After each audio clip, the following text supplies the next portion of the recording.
북한이 남북 연락사무소 폭파에 이어 확성기를 설치하고 대남 전단 살포를 예고하는 등 압박 수위를 높이면서 접경 지역에는 긴장감이 감돌고 있습니다.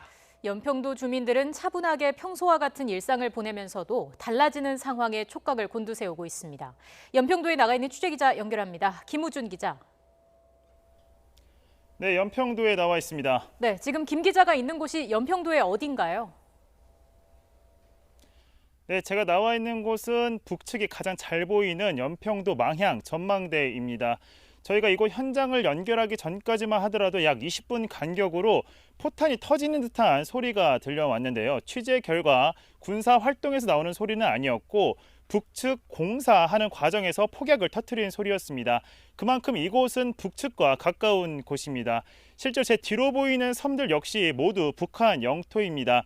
그리고 지금은 해무가 짙게 드리워져 잘 보이진 않지만 여기서 15km 정도 떨어진 곳이 북한 개머리 해안입니다. 10년 전 연평도 포격 당시 이곳을 향해 포탄을 쐈던 곳입니다. 오늘은 날씨가 흐려 망원 렌즈로도 보이지 않지만 주민들에 의하면 어젯밤까지만 하더라도 개머리 해안에 포문이 열려 있었습니다. 포문이 처음 열린 게 지난 19일이니까 사흘째 열려 있던 겁니다. 다만 위장 포문인지 아니면 포문 안에 진짜 해안포가 배치됐는지 여부는 현재 확인할 수는 없는 상황입니다.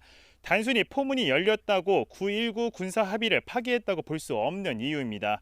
연평도에 상주하는 군 역시 포문이 열린 부분을 특이 동향이라고는 해석하지 않고 있습니다.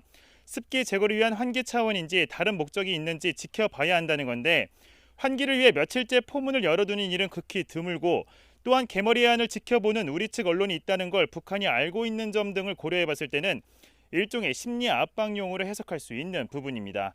다만 대북 관계가 좋았을 때 비해 달라진 점 등은 분명히 있으므로 군은 24시간 동향을 자세히 감시하며 작전 태세를 유지하고 있습니다.